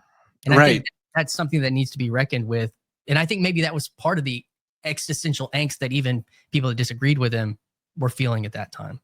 Right. Like, what would it mean and look like for a Democratic politician to stand up and say, here's what I believe, and I believe this policy because I'm a Christian, right? Which is explicitly what Obama was able to do, at least early on. Yeah. And, but does that mean that only Christians should get to be president? There are questions around that. And as you turn up the Christian specificity dial again, which is why I'm recommending kind of needs to happen, is that we need to be able to say things like, America's a Christian nation. It always has been. And it really kind of needs to stay that way. But that does not mean that everyone in America needs to be Christian. And that doesn't mean that we're going to force you to go to church or to sign statements of faith. Like at the Super Bowl, we couldn't have everyone recite the Apostles' Creed or something like that. We can sing God Bless America, but we can't recite the Apostles' Creed. We can't, do other sorts of things that would be more explicitly or overtly Christian. Like have Chris Tomlin do the halftime show. Right. But could we have Creed do the halftime show? Yeah. Right. Like that. There's a certain level of specificity that is okay. Chris Tomlin, probably not. We can't have everyone sing "How Great Is Our God," but could we sing "Take Me Higher"? Right? Yeah, I think we could. I think we could. No, did you know we did? Yes. Well, it wasn't the Super Bowl. It was a playoff game. Was it? That video where like this is what they took from you, right? Where it's Creed saying "Take Me Higher" and the Cowboys. It was the Super Bowl, and there's people flying around on banners and like Cirque du Soleil acrobats and like this is what they took from you, right? Like that goes viral on Twitter. Like someone reposts that on Twitter every week to get their new million views or something like that. Okay, what if we I think it would be hilarious to just be like, all right, we're actually having Creed do the Super Bowl. And we're going to have Cirque du Soleil fly around on banners. We'll have fighter jets go over and we'll have cheerleaders doing a kick line, right? Boom, we're back. And I think something like that is probably the right thing. But then it gets tricky. Because it's asking evangelicalism to perhaps take a step back from the level of specificity that it normally likes. And it's asking it to, so are we going to have an altar call at the Super Bowl? Probably not. But can we have something close to evangelicalism feel like it is more the background shared cultural assumption and the flavor of how public events look and feel? I definitely, I think, it's interesting. When I was talking to the Myers and, Miles was saying his dad was heavily involved in FCA, and I don't know if you know what Fellowship of Christian Athletes are, but I did connected with that a lot when it's big in the South, and it, they didn't expect the high school football game to be a Christian thing, but they wanted to offer people that were Christians that played sports an opportunity for, to go from that. Or say what we did in our little town was like, we had a fifth quarter. So after the football game, you could go all the churches would open up a place to go party instead of go party, and understanding there's like a right place and a right time for things, that are appropriate, and and it doesn't feel one thing or the other, but maybe the announcer at our high school football game was like, and don't forget, you know, the 5th quarter tonight's going to be at First so-and-so church. And that was it. No big deal. You don't have to go. No, it's not forcing. And maybe what I'm proposing is actually relatively common or well demonstrated in various parts of the South already. A more kind of close connection between the culture and evangelical Christianity. Well, and that's what are we conserving? I can't remember if it's Peugeot or Paul, you know, like what is it that we are conserving, you know, and you know, the slow backward water people that didn't catch up to the, you know, quick progressive politics are now. What's interesting is Cale, you know, Zeldin had a piece published on Unheard based off of a viral tweet about how the elites of the Northeast are sending all their kids to SEC schools because it's like that's where they will get this kind of quasi Americana experience because they've created anti-American institutions out of their universal global thing in the Northeast. Yeah. And so that brings up the question of institutions. Yeah. And this also brings up the redeemed Zoomer question as well, is that part of the reality of the situation is that so many of these institutions that are very powerful are just so thoroughly stacked with Democrats and left-leaning, progressive, motivated people, right? They had their long march through the institutions and they did that. And the conservatives didn't have a long march through the institutions. And so there's all these things, whether it's Harvard or the Department of Education or the New York Times or whatever, that is so thoroughly stacked with not just Democrats, but like hardcore globalist, progressive, boosterless rocket believers. And what do you do with that? And I think that there are kind of two options. One is to try and take back the institution, and the other is to build a rival institution to beat it. And but like, and your mileage will vary on the situation. Like the media is interesting because, you know, you can imagine the media is like the role of the announcer at the sports game. You know, if the announcer, like, yeah, there's a little bit of a hometown, a home court announcer sort of thing, but we kind of all know that the announcer needs to be fair, and accurate and that sort of thing. And when we're watching the Super Bowl, we expect there to be no home team announcers, right? It needs to be neutral announcers. That's why the game isn't at either team's stadium. It's at a neutral location, and we've got neutral announcers and stuff like that. And the media has felt like, you know, very much like most of it obviously tilting Democrat, and then there's like Fox News that is the other side. And I think that that is something that it still kind of needs to change, is that we need to get back to reminding these media institutions that there is such a thing as neutrality as a value, and that gives them actually more power, not less power. And that they need to remember that they're not players on the field, or that they're not the cheerleaders of one side or the other, but that they have a standard that's higher than that. And you can see like Barry Weiss taking over CBS News, right? That's sort of an example of, well, maybe the institutions realize that they need to just try a different strategy, and they put someone who has stayed neutral, right, and kind of, you know, sacrificed for their neutral stand back in power, and do it that way, and that'll be interesting to watch. And the other thing is that social media is also just killing all these old cable news shows, and that they'll die when the boomers die. And but they'll need to be remembered that a collective sense-making apparatus that most people know, that most other people watch, is a helpful thing. And that living in two entirely different echo chambers is part of that sort of split arena problem that I'm talking about. And that for that to be solved, we need to live in a shared arena again, where at least, like, you know, okay, I'm not expecting everyone to listen to the exact same podcast all the time, but it is helpful when everyone kind of knows what everyone else kind of knows. Right. Because it's like, oh, you watch that broadcast too. Whereas, you know, it's like on immigration debates, it's like there are some people freaking out. Oh my goodness, ICE is putting children on the sidewalk and tying them with zip ties. I'm like, I haven't seen those videos. did you see all those videos of the gangs, you know, taking over a gas station and looting it? I saw a lot of those videos. It's like, no, I haven't seen any of that. Right. Like that lack of shared focus is a big part of the problem. There was, I can't remember the comedian's name, Ryan. He's a Canadian guy, Ryan Long, maybe. I think his name's Ryan Long. Yeah. And it was during the George Floyd protests. He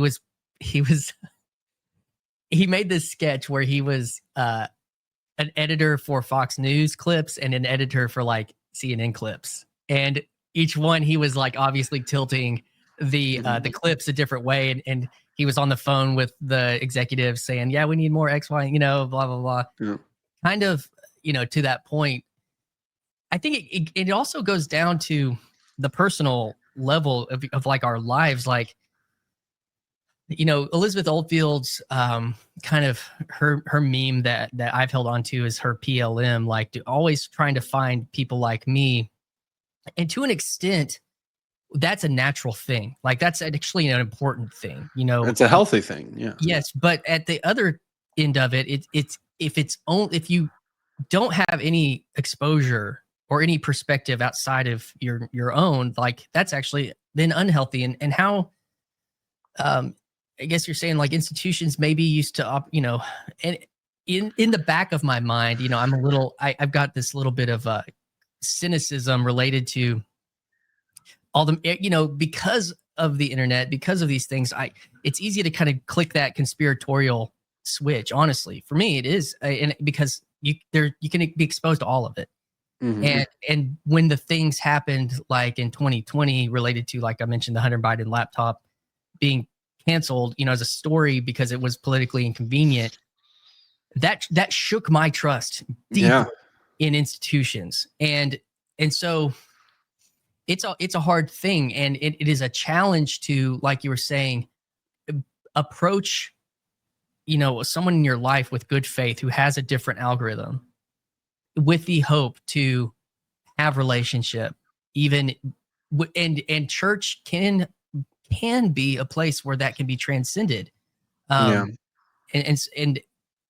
you know, one of the interesting things, going back to the Charlie Kirk thing related to this, is like there was then a right-sided purity test about, did your pastor mention Charlie Kirk on Sunday? I don't know if you saw some of that stuff. And I was like, you know, I was deeply, deeply impacted. And I just think it's complicated. I think that to create that is like, well, then then you will say your church is not Christian. Your pastor, if he did not specific, you know, and you know, that comes into some of the specificity that we're talking about in this in the arena. And I liked how you mentioned, or you brought that back into play, about the idea that, to further back one of your illustrations that you made earlier about the MLB Commissioner League. It was like, if the MLB Commissioner League put together an all-star team and then inserted that into national baseball, that would be a problem. And it's like and that has kind of felt like, when you say all the institutional capture has been, hey, here's all of everybody has a progressive team, and there is actually no space for a conservative team in this arena. You know, there's so much there, and you worry about if it stays so incredibly polarized. You know, I think you even mentioned, like, you know, y'all went back and forth on that stream about Civil War and those types of things, because I guess that's what we're asking. We have to have some level of a shared identity. When when that breaks down, like, you know, then might makes right. That's like when the football game devolves and each side hates the other side, then suddenly you start breaking the rules of football more and more, right? And like, anyone who's played sports can remember games that they've been in that felt a little dirty, right? Yeah. Where the other side, you know, the ref's not looking, I'm gonna, you know, trip you, or, you know, like, right, like, you know, when a game feels dirty and not very respecting of the rules, and then it gets harder and harder to be a ref in those sorts of games. And that is sort of what I think that a lot of Americans feel like at the moment, that we're in a competition where the rules are being disrespected and the competition itself is feeling increasingly dirty. And then what can devolve is that turns into no longer playing football, but just out and out fighting. And I think that is a serious risk and something that needs to be taken, very seriously. And, Nathan was badgering me. Well, when will Trump go so far that he'll lose your support? And, Nathan likes to do those sorts of things. But, whatever. There's a possible version of the fair question beneath that.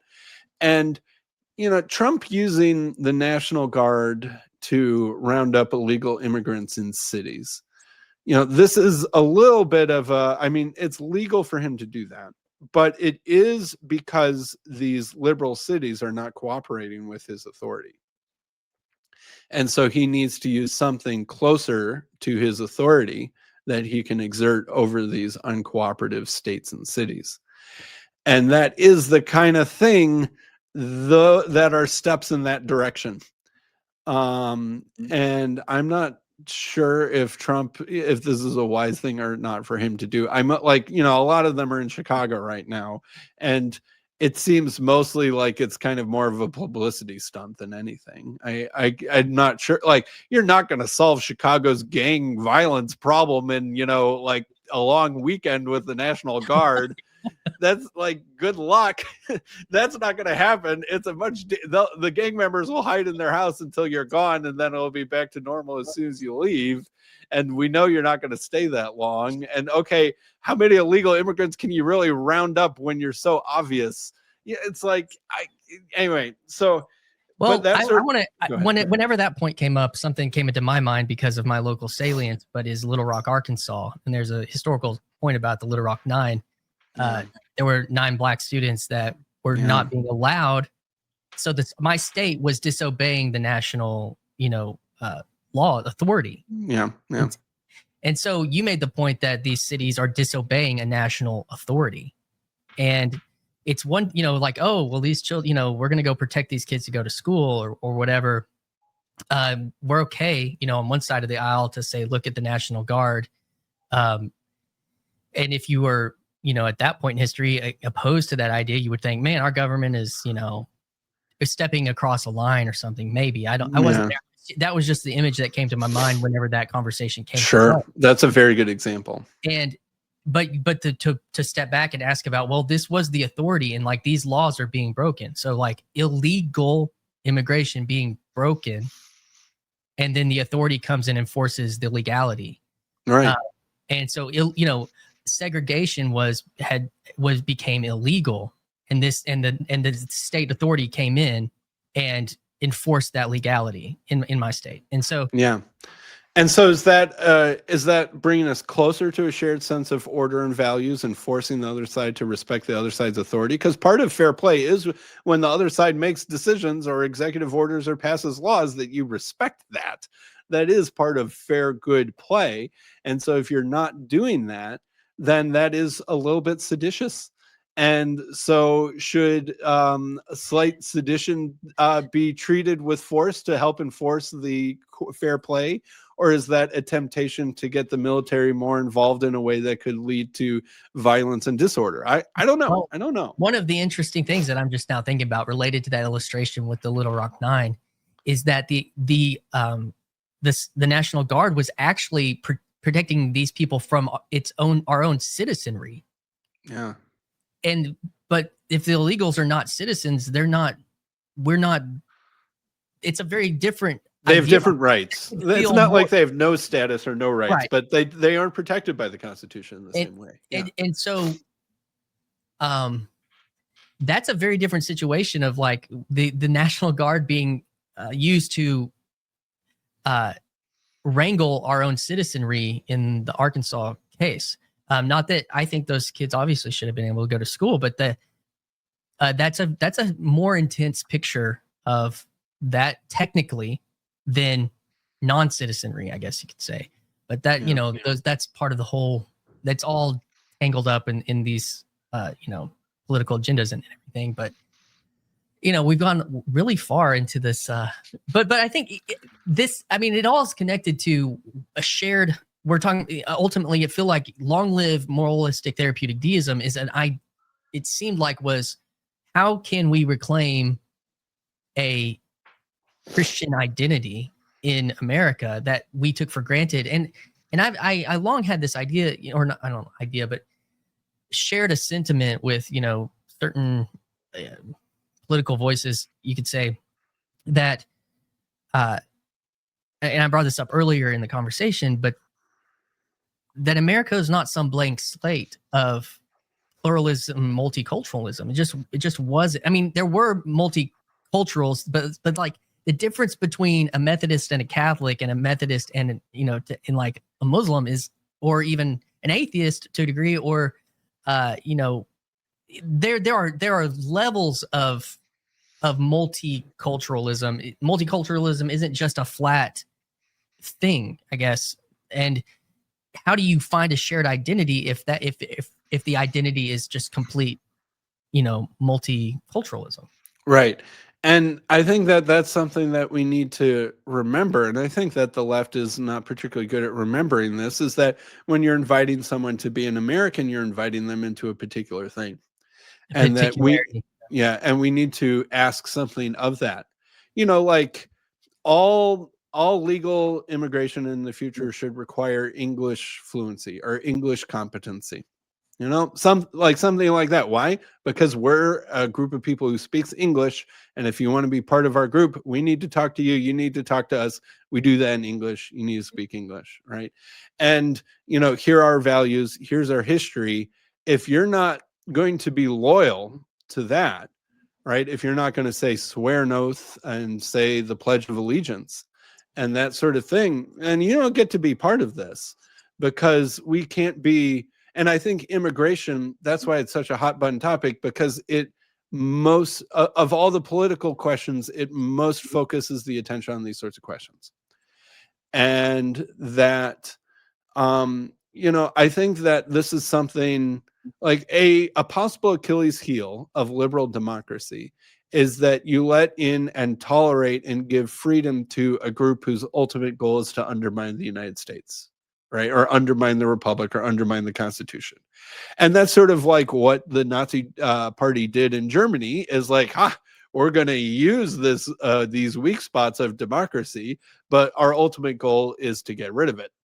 That or communists often, and this is why America took communism so seriously. It's actually interesting. I didn't know that this was true. When I ran for my local school board, I had to sign something that said I was not a communist to run for public office at all.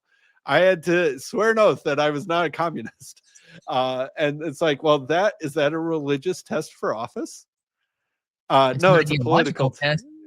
Yeah, is it a theological test, right? Because there shall be no religious test for office. Is being communist religious, or is that political?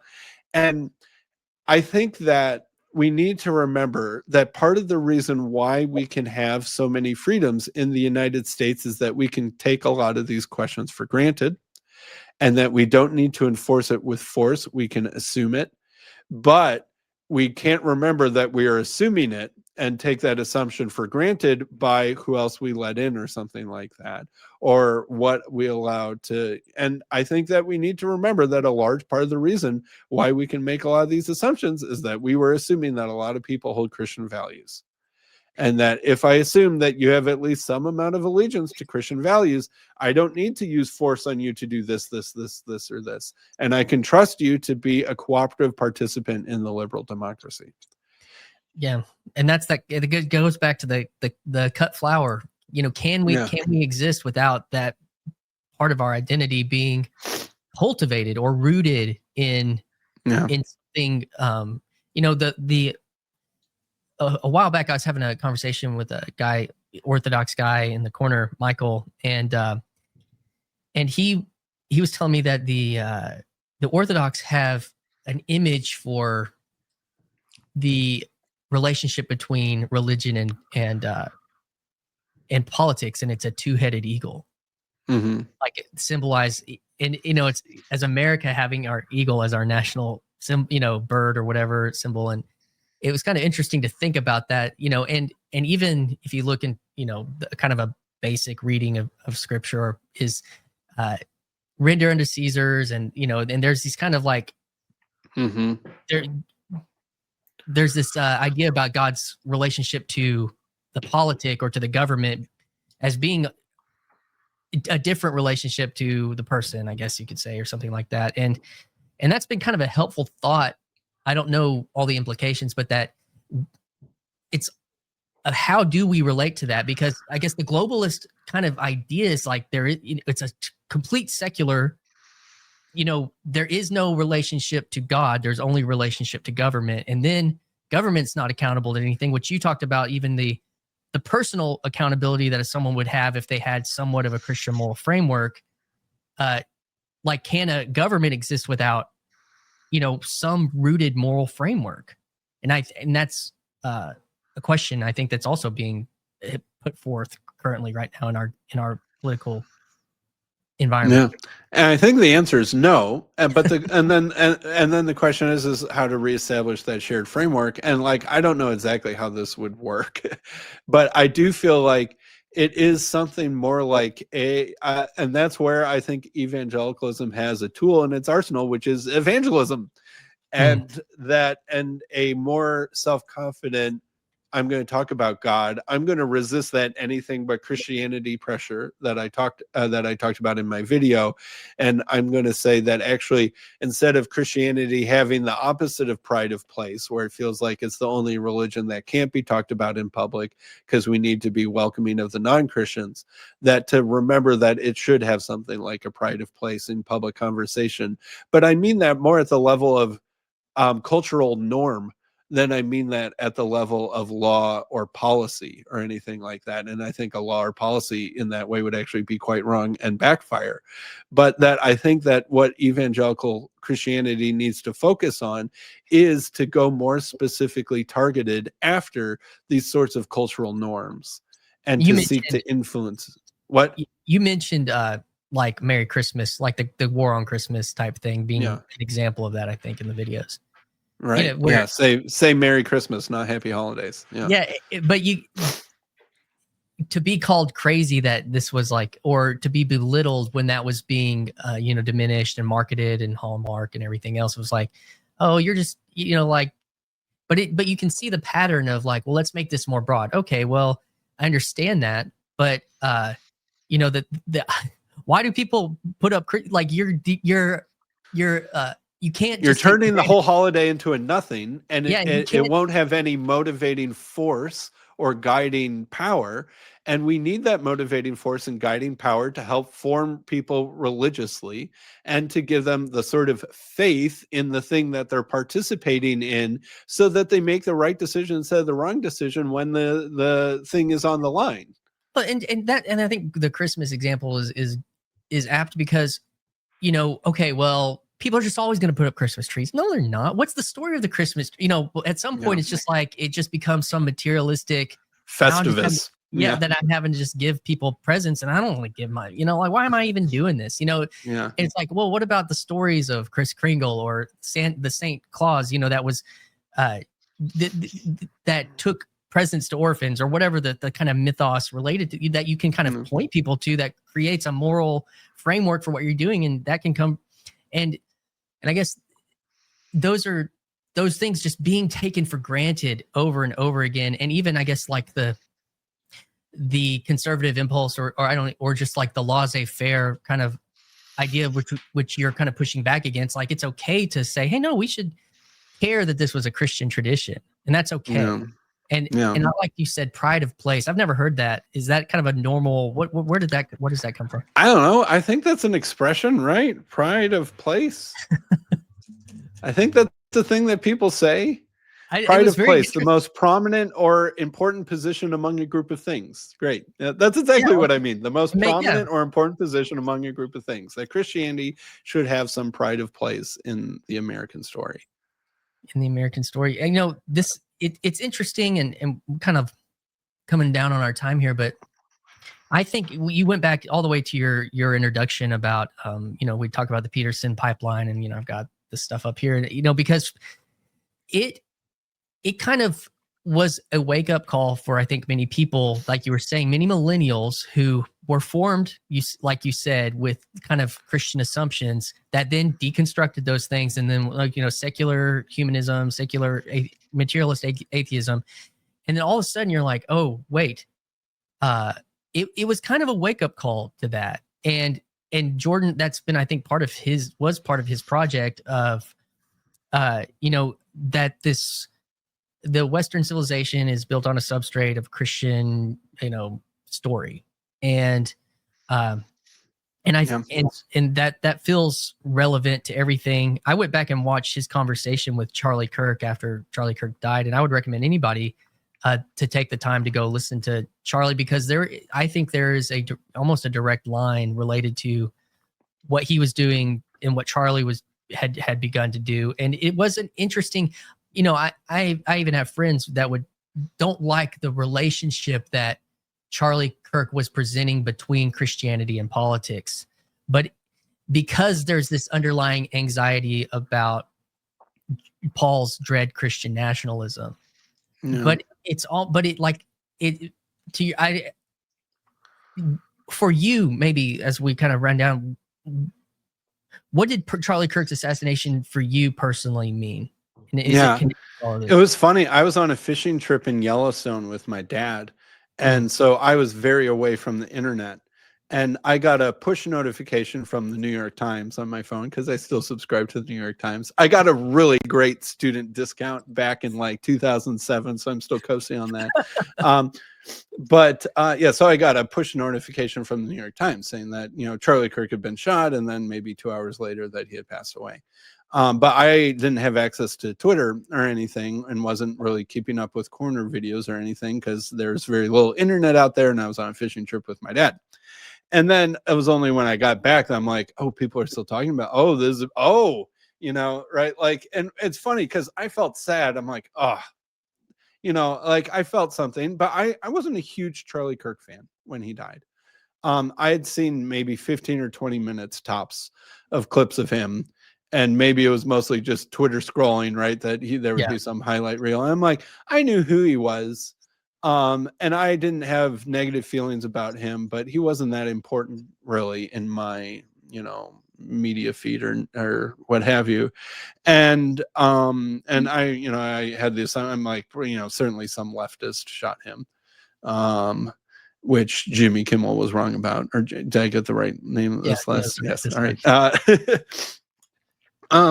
But then my dad and I were driving and listening to the radio, right? Because you can still listen to the radio in Yellowstone, and I heard Erica Kirk's comments, not the thing that she did at the football stadium, but she gave I don't know, right? She gave on Charlie Kirk's podcast. She did a speech, right? And so I heard that speech, and I was bawling my eyes out.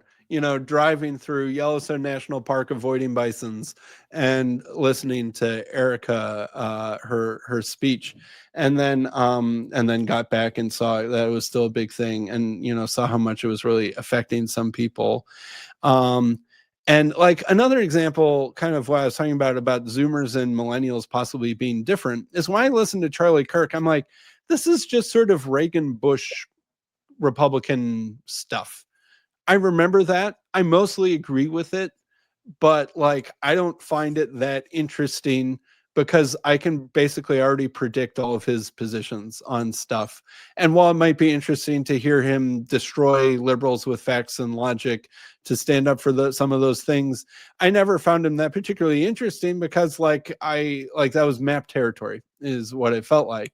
But I think for a lot of Zoomers, it just wasn't. Right. Like they didn't hear that growing up. We did hear that all the time growing up. So it was very predictable, but they'd never heard like an intelligent conservative person stand up and make standard, Republican talking points in a way that was compelling and destroyed the other side with facts and logic. And so I think that there was a lot of people that he meant a lot more to than I had understood, because again of this generational difference. And it's sort of that difference between, like I said, Christian YouTube for Zoomers and TLC, kind of more open-minded or whatever exactly we are, compared to Christian YouTube. So that, but then when I was watching the memorial service, and I didn't watch all of it, but I watched a couple things. I watched Erica and Marco Rubio and Trump and RFK and stuff like that. And I remember thinking that this in many ways was similar to the relationship between the Christian right and the Republican Party circa 2003, call it, when George W. Bush was sort of at the zenith of his power and influence. But yet it was also different. And I'm not quite sure if I know how to articulate it.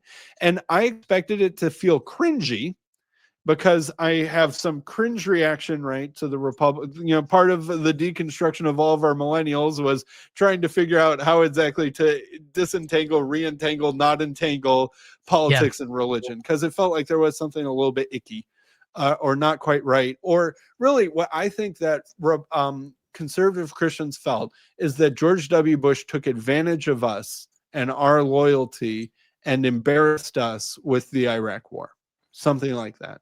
Right? Like he took us for a ride because we were his biggest supporters, and we didn't like that.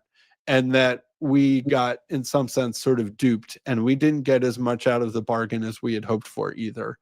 And you could see that. I think that was a big part of the thing around Trump, is Trump was the first Republican willing to completely throw the Bushes under the bus. Well, not only that, he was also, we weren't asking Trump to be Christian. Right. Yes. And I think Ross Douthat nails that. Is that Trump created a certain distance on the right between the Republicans and the Christians, because like so many people on the left think that, you know, the conservative Christians who vote for Trump think that he's a faithful Christian. I've not yet met a single person who actually is a right-leaning person who thinks that Trump is a moral example of a good Christian. I think everyone knows that there's something that this is kind of more of a bargain of convenience than it is an alignment of moral vision or something like that. And to your point on, I would rather my, you know, quote unquote totalitarian be able to see, is like, I kind of look at it like, it seemed to me that the left, quote unquote, Democratic side of the bureaucracy and Biden as like some just figurehead of a person was like a kind of a gaslight, kind of a covert narcissism, where Trump to me is a straight up overt narcissism. And I'd rather just know that that's what I'm dealing with than just kind of like this, oh no, let's pretend Biden is, you know, COVID. So there's to me, there's that, but then there's also the, like you said, this different relationship. I don't have that expectation of him, you know, and should I don't know, but that kind of frees me to focus on the things that I do have expectations about, I guess. But the Charlie Kirk thing, that experience with seeing those things you talk about, like having an emotional experience of that. You know, I've talked to people in town that I've talked to, through my mom, a story that she knows a 14-year-old boy that was being kind of contract homeschooled by a teacher, a friend of hers. And he was like, I don't know, Miss So-and-so, you know, I listen to Charlie Kirk's podcast every morning, or you know, I listen to him every day. And a friend of mine whose son is a freshman in college was like, yeah, he made me feel like I had a voice. Like, you know, he's doing things since. That's what I mean, kind of like the Peterson thing for millennials, like that if you had these latent things underneath. This left-wing censorship doesn't yet have full control over everybody. Yeah. And there are people on my side that are still standing up against it and are even somewhat succeeding in that fight. Yeah. And I would even say part of the intensity of Kirk, and we've already hit this related to that, but it was like kind of like you said, there's kind of a similar, like, oh, he was killed for Reagan Bush values. Yeah. Like, whoa, you know, that's intense. And then the other piece about the that you mentioned related to kind of the tone. This is something that I've recognized listening to JD Vance talk, is JD Vance talks like a guy from my dorms.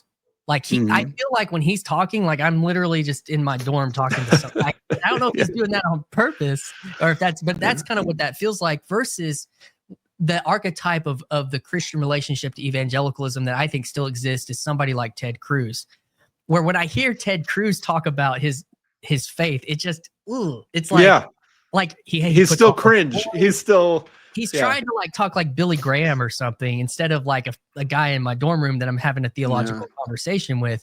And that to me is the difference. But I think Gen Z is looking for a more, at least the ones that are more intense on the internet, they want something more preachy, and Yeah. millennials and Gen X are like, I kind of like this thing. So there are a lot of generational factors at play related to all of this, but so if you could, like, to wrap things up, why do you say moral therapeutic? We're just gonna wrap it up here on this point, but why do you say moralistic therapeutic deism is dead? Long live moral therapeutic deism. Because something needs to take its place, and it was doing something very important. Is really the short answer, and that was something that I don't think I quite appreciated until I had started making this video. Right. And I was like, we do need something that is that uniting shared moral framework that is specific enough to define us as a group and compelling and motivating enough to, instill faith in it, and has some of these moral boundaries and guideposts and guide marks in it that help people do the right thing or at least set some cultural expectation of what doing the right thing is or looks like. And that we're going to need something like that again as a country. And I'll try not to have this be too long of a tangent. Like, one thing, a thought that came into my mind, I don't know why, as you were talking, was infant versus adult baptism. Right. Oh. So, like, Christians don't argue about that anymore, or Christians, like, America said that you do you, we're not going to have a state level policy. Like, like in France, it used to be that's how you became a French citizen, is you got baptized by the French Catholic Church. Right. So, we're not going to have baptism play that role. You all guys handle baptism yourself. Citizenship is going to be something different. And I think that really the two different baptisms, it's sort of, when Christianity is in growth and evangelism mode, it makes more sense to have adult baptism and connect baptism to the moment of conversion. When Christianity is in civilizational maintenance mode, it makes more sense to have baptism be at birth and something as like a birthright. You're born into this culture, you're born into this religion, and you can kind of see that the various times and places where one of those forms of baptism or the other has prevailed, it's kind of serving either growth or maintenance sort of mode. And that evangelicalism, no surprise, most often has adult baptism, although there's the Calvinist kind of evangelicalism too, which still does the child baptism, but they often feel weird about it. Anyway, or at least, sorry, I know that you're trying to become Presbyterian. I like this frame, actually. And that I think that, I don't know, there needs to be, where am I going with this? That citizenship in America is something like a child baptism or a birthright, right? You're born in this country, you're a citizen, and that's irrevocable. And that then it's this identity that's imposed on you as opposed to an identity that's chosen. That's what infant baptism means, right? You don't get to choose whether or not you're a Christian. Well, bam, you're born as one. Deal with it. You get given a name, you get given a baptism. Whereas adult baptism is emphasizing that Christianity needs to be a personal choice. And I think that we'll need to be in a little bit of an adult baptism evangelism mode with the American identity itself to get people to sort of voluntarily take on that American identity, even Americans who are already here. And that we need to do something like that. And I don't know, that was a half-formed thought that didn't come out quite as clear as I didn't know where I was going with that, but anyway, well, you can react. Man, that is so prescient for me. My brother and sister both baptized their infants this year. First time in our family that's ever happened, because my sister became Presbyterian, and then my little brother, he recently moved to Arkansas, and they chose to go to a Presbyterian church because it was smaller. They wanted something more clear. And so they pursued this thing, and which is kind of he's 10 years younger than me. And my sister's younger than me. And that's a brand new dynamic in our family. But the interesting thing about what you're talking about related to identity, I hear your illustration, and I kind of think we've been in choose your identity mode, and that we actually need more of this is your identity. This is your identity mode. And so and that's my actual impulse, really, actually related to how I've reframed my perspective on even being a parent and what it means to offer a Christian identity to my children. As this is who we are as a family. There are personal parts about our faith that are true, but like I'm choosing to raise a Christian family. Yeah. And you get that identity more from historic Christian perspective than kind of the evangelical perspective. But the evangelical perspective is the giant funnel for the people that weren't given that identity. Yes. That's an invitation. Come in, and then, in 10 years, maybe you find yourself in a, more identitarian version of the faith. But I think that's a very apt and interesting and compelling way to frame that. So I wanted to end the video and keep my time right, but you just went straight to the heart of something for me. I don't have exactly a time limit per se, but I still feel like I'm trying not to be too narcissistic and project my own story onto the entirety of America as the rubric for what needs to happen. But as I was making those videos, I couldn't help but feel that it was so intertwined with my own personal story. Oh yeah. And that part of the reason why I think I was able to point some of these things out is because of my personal story of this weird relationship in my own identity between Unitarianism and Calvinism. And also this, founding fatherness. I've heard you say that you're a direct descendant of George Washington. Indirect. He didn't have any children, if you recall, that we know of. So it's his. So he's like you're a cousin or something like that. He's direct descendant of his first cousin. You're a direct descendant of his first cousin. And I am a direct descendant of Samuel Adams's second cousin and John Adams's second cousin. Well, maybe it's his second cousin because he's my second cousin 7 generations removed. So, yeah. So that's very similar. Yeah. That's very similar to my relationship to the Adams family. Something like that. And so, it gives you a sense of the story of America it's personal for me. Yeah. And I feel some sort of responsibility for it because of a sense of responsibility for stewarding what my ancestors have given me, which is, I think, a perfectly natural way to think about yourself. And and also the Cornell story is this weird microcosm of the liberal arena trying to kind of attack the Christian player in the environment. And then this and the other thing we didn't talk about too much in this conversation, I really think the gay question is going to be a big question, because when we turn up the Christian specificity dial, that gay question is still going to be there. What do we do with all these married gay couples? What do we do with all the kids of gay families and, et cetera, et cetera, et cetera? Because as I mentioned in the video, I really think that was the driving issue that cracked moralistic therapeutic deism. Was the LGBTQ gay marriage whatever question. But I still think that probably the future moralistic therapeutic deism still kind of needs to be evangelicalism, but probably with some Unitarian characteristics, or Unitarianism with evangelical characteristics. And I happen to know such a person. I happen to know exactly how to make this work. I know a guy who's a Unitarian with evangelical characteristics. Well, you do see it happening. I'm not super comfortable with it, but to your point about it is the divide for the conservative wing of evangelical, even like Gospel Coalition stuff is why you think the gay question is so important, I think, is because you see even big time mainstream evangelicals like Lecrae, and in the Reformed version, there's a and he's obviously black, and then the Perrys are a Reformed couple, evangelical couple.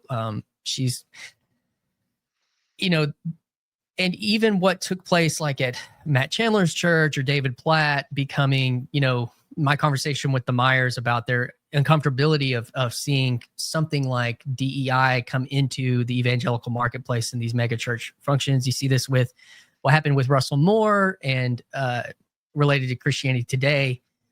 It is brought into the conversation, the relationship to something like critical theory related to race into that camp. into a Yeah. broad, but it didn't broaden it into the kind of sexual identity politics camp. Yeah. And so I do see that broadening has taken place to greater or lesser degrees. People push back against it. There are other people that even push back against the kind of the DEI nature of that related to race. Because I think it's my personal opinion is there's theological implications there that are unhelpful, but it created a larger conversation and in a wider net, or trying to deal with that, because there was a national pressure that took place top down from the institutions, because they did step in and say, this is, we're playing this game now. So, Yeah. But the question on, well, because the other question of turning up the religious specificity dial is confessions, creeds, and propositional belief. there you go. And and the Trinity, it's no accident that the Trinity is the top of that list, because you can't include Jews and other people if you make your identity explicitly Trinitarian. And I do think that that's why Unitarianism served as a powerful role, is like, we can talk about God in a way that both Christians and Jews feel mostly comfortable with, even if it's a little bit more vague than maybe either side might prefer in their own settings. But at the higher level, it is, and that Christianity, if it's going to be this background force in America, again, in the way that it's been in the past, is that the Trinity was the doctrinal question that made Christianity eventually distinct from all of its competitors and helped separate its identity from Judaism. But yet that's the very thing that kind of can't be too emphasized if it's going to play this generous host to diversity while still maintaining its own uniqueness. And I think that the Trinity will be a question in that too. The gay thing in the Trinity question, which is exactly what happened to me at Cornell. I got whammied by both of those at the same time. That's right. Yeah. And you kind of unpack that a little bit more in your videos, which I'll point people to. They'll be linked in the description. His 2-part series on Sam Tiedeman's channel, Transfigured, with some numbers behind it, is a 2-part series on moralistic therapeutic deism, and then I'll also link Mark Parker's stream, because they kind of related to this conversation, talking directly with progressive liberal people that hang out in this corner of the internet. And so, Sam, dude, thank you for coming and have this conversation with me, because I was completely engaged by that, by what you put out on those videos. And you've done a lot of really cool things here in the corner, helping lead Midwest Estuary. And as I mentioned in the intro, you've had some really cool interviews on your channel with people like Trent, or you were on Trent Horn's podcast a few years ago, and you've had other people on like John Vervaeke, and I don't know, who are some other interesting conversations you feel like you point people to on your channels? Well, I had Ross Douthat on one time, which was, that video did not get nearly as many views as I expected. That's okay. My feelings aren't too hurt. Well, maybe it'll start coming up in the algorithm with his new podcast getting still a lot of traction and stuff. So really cool. Thank you, Sam, for this time, man. It's been good. Thank you, Christian. I think that you are the most criminally underwatched and undersubscribed channel on all of YouTube. So anyone who's made it this far definitely needs to smash that button and like and subscribe. And I really appreciate what you do. And I think you're playing a very important role in TLC. And it was really great to meet you at Midwest Estuary too. All right. Well, thank you for the kind words, man. We'll end this thing backstage. All right. Hi. This is Christian Baxter, and you're listening to Yours Truly, a place we go to think out loud.